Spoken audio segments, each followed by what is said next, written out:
بسم اللہ الرحمن الرحیم۔ السلام علیکم دوستو، نور اسلام چینل پر خوش آمدید۔ دوستو آج کی اس ویڈیو میں ہم آپ کو غزوہ بدر میں نبی کریم صلی اللہ علیہ وسلم کے چند معجزات کے متعلق غزوہ بدر کے بعد کے حالات سے آگاہ کریں گے۔ آگے بڑھنے سے پہلے گزارش ہے کہ ہمارے اس چینل کو سبسکرائب کریں، لائک کریں، شیئر کریں اور بیل آئیکن کو کلک کریں تاکہ ہماری آنے والی ویڈیوز آپ تک پر وقت پہنچتی رہیں۔ دوستو غزوہ بدر میں عددی قلت کے باوجود مسلمانوں کا پلہ بھاری تھا۔ ان کا جانی نقصان بھی مشرکین کی بنسبت بہت کم ہوا تھا، مگر مسئلہ یہ تھا کہ دشمن کی تعداد بہت زیادہ تھی۔ اگر ایک گرتا تھا تو اس کی جگہ لینے کے لیے دو تیار کھڑے ہوتے تھے۔ آخر جانے دو عالم صلی اللہ علیہ وسلم نے اپنی خدا داد معجزانہ قوت کو بروئے کار لانے کا فیصلہ فرمایا اور مٹھی بھر کنکریاں لے کر شاہت الوجوہ کہتے ہوئے مشرکین کی طرف پھینک دی۔ یہ کنکریاں اگرچہ تھوڑی سی تھیں مگر ان کے پھینکنے میں دست اعجاز کار فرما تھا، اس لیے تمام مشرکین کی آنکھوں میں جا پڑی اور وہ لڑائی بھول کر آنکھیں ملنے لگ گئے۔ مسلمانوں نے اس موقع سے بھرپور فائدہ اٹھایا اور ایسا زوردار حملہ کیا کہ دشمن کے پاؤں اکھڑ گئے۔ 70 کے قریب آدمی مارے گئے، اتنے ہی گرفتار ہو گئے اور باقی بری طرح شکست کھا کر بھاگ کھڑے ہوئے۔ مسلمانوں کے صرف 14 آدمی شہادت کی سعادت سے بہرور ہوئے۔ یہ فتح مبین محض اللہ تعالیٰ کی نصرت و امداد سے ممکن ہو سکی،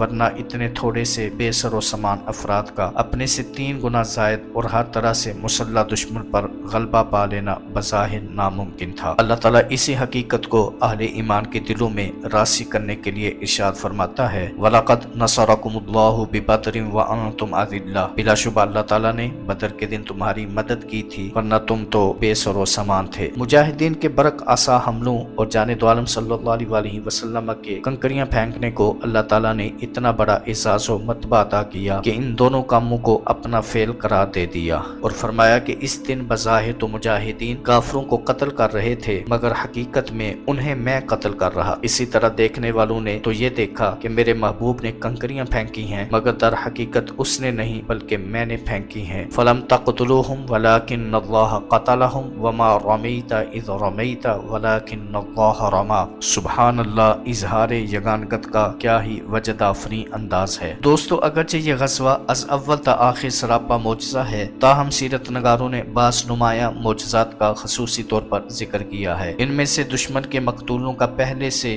نام بنام ذکر کرنے اور ان کے مرنے کی جگہیں متعین کرنے کا واقع گزر چکا ہے۔ وما رمیت اذ رمیت کا ایمان افروز بیان بھی ہو چکا ہے۔ اب مزید 4 معجزات پیش خدمت ہیں۔ لڑائی کے دوران حضرت عکاشہ کی تلوار ٹوٹ گئی۔ جانے دو عالم صلی اللہ علیہ وسلم نے ان کو نہتا دیکھا، ایک جڑ کی لکڑی ان کے ہاتھ میں تھما دی اور فرمایا، قاتل بہذا یا عکاشہ، عکاشہ اس کے ساتھ جنگ کرو۔ حضرت عکاشہ رضی اللہ تعالی عنہ نے آپ کے ارشاد کے مطابق اس کو تلوار کی طرح لہرایا تو حیرت انگیز طور پر وہ لکڑی انتہائی تیز دھار، چمکدار اور مضبوط تلوار بن گئی۔ یہ تلوار مدتوں تک حضرت عکاشہ رضی اللہ تعالی عنہ کی اولاد میں بطور یادگار باقی رہی۔ اسی طرح حضرت سلمہ رضی اللہ تعالی عنہ کی شمشیر شکستہ ہو گئی تو جانے دو عالم صلی اللہ علیہ وسلم نے ان کو کھجور کی ایک ٹہنی عطا فرمائی اور کہا، اضرب بہ، اس کے ساتھ دشمنوں کو مارو۔ اس فرمان کے ساتھ ہی وہ کمزور سی ٹہنی شمشیر براں بن گئی۔ دوستو دشمن کے ایک زوردار وار سے حضرت خبیب رضی اللہ تعالی عنہ کا پہلو کٹ گیا۔ جانے دو عالم صلی اللہ علیہ وسلم نے کٹے ہوئے حصے کو اپنے دستے مبارک سے جوڑا اور اوپر لعاب دہن لگا دیا۔ اسی وقت خون بند ہو گیا اور زخم مندمل ہو گیا۔ اسی طرح حضرت رفاع رضی اللہ تعالی عنہ کی آنکھ میں تیر لگنے سے ڈیلا باہر نکل آیا۔ جانے دو عالم صلی اللہ علیہ وسلم نے جسم مجروح پر لعاب دہن ڈالا اور دعا فرمائی، اسی وقت تکلیف ختم ہو گئی۔ دوستو جنگ کے بعد جانے دو عالم صلی اللہ علیہ وسلم کے حکم سے سرداران قریش کی لاشوں کو گھسیٹ کر ایک غلیظ اور تاریک کنویں میں پھینک دیا گیا۔ البتہ امیہ کی لاش اس قدر خراب ہو گئی تھی کہ گھسیٹی نہ جا سکی، اس لیے اس کو وہیں پڑا رہنے دیا گیا۔ میدان جنگ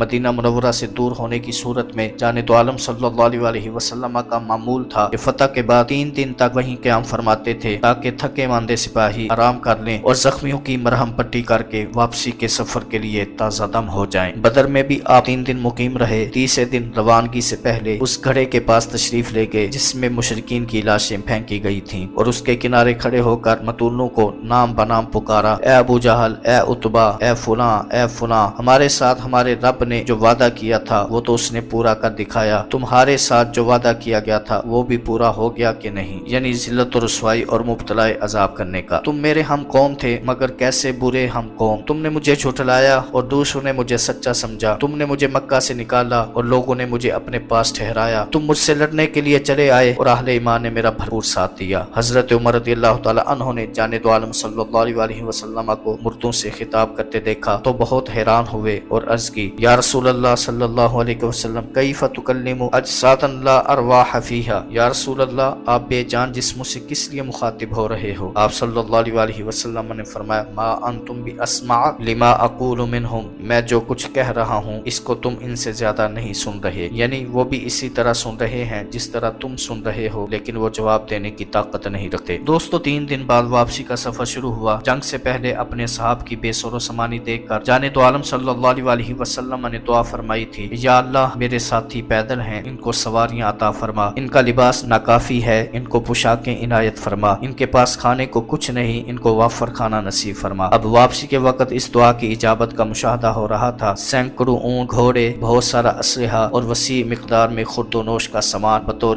مال غنیمت ہمراہ تھا۔ علاوہ ازیں دشمن کے 70 آدمی قیدی تھے، جن میں بعض بہت اہم سردار بھی شامل تھے۔ مقام صفرا میں جان دو عالم صلی اللہ علیہ وسلم نے قیام فرمایا تو حضرت علی رضی اللہ تعالی عنہ کو ایک قیدی نضر ابن حارث کے قتل کا حکم دیا، کیونکہ یہ بدزبان اور بے رحم شخص جان دو عالم صلی اللہ علیہ وسلم اور کلام الہی کے بارے میں بےہودہ باتیں کرنے کے علاوہ کمزور مسلمانوں پر ظلم و ستم کرنے میں بھی پیش رہا کرا تھا۔ آج جب اس کو موت سامنے نظر آئی تو ساری شیخی دھری رہ گئی اور لگا سفارشیں ڈھونڈنے۔ حضرت مصعب بن عمیر رضی اللہ تعالی عنہ سے اس کی رشتہ داری تھی، ان سے کہا کہ تمہارے ساتھ میری قرابت داری ہے، اس لیے محمد صلی اللہ علیہ وسلم سے میری جان بخشی کروا دو، مگر انہوں نے یہ کہہ کر اس کا مطالبہ مسترد کر دیا کہ تم رسول اللہ صلی اللہ علیہ وسلم اور قرآن کے بارے میں بکواس کیا کرتے تھے اور ایمان لانے والوں کو طرح طرح کی اذیتیں دیا کرتے تھے، اس لیے میں تمہاری سفارش نہیں کر سکا۔ چنانچہ حضرت علی رضی اللہ تعالی عنہ نے حسب ارشاد اس کا ساتھ قلم کر دیا۔ دوستو ارک الزبیہ نامی جگہ میں آپ نے عقبہ ابن ابی معیط کے قتل کا حکم صادر فرمایا۔ یہ عقبہ وہی بدبخت اور شقی القلب انسان ہے جس نے ایک دفعہ عین اس وقت جب جان دو عالم صلی اللہ علیہ وسلم صحن حرم میں سجدہ ریز تھے، غلاظت سے لتھڑی ہوئی اونٹوں کی اوجھڑیاں لا کر آپ کی گردن مبارک پر رکھ دی تھیں۔ اس کے علاوہ بھی اس کے متعدد جرائم تھے۔ جب آپ نے اس کے قتل کا حکم دیا تو اس نے واویلا شروع کر دیا اور دیگر قیدیوں سے مخاطب ہو کر کہنے لگا کہ آخر یہ کیا دھاندلی ہے کہ تم سب کو زندہ رکھا جا رہا ہے اور مجھے قتل کیا جا رہا ہے؟ جان دو عالم صلی اللہ علیہ وسلم نے جواب دیا، اس کی وجہ یہ ہے کہ تو ان سب سے زیادہ منکر اور مفتری تھا۔ چنانچہ حضرت علی رضی اللہ تعالی عنہ نے اس کو بھی جہنم میں پہنچا دیا۔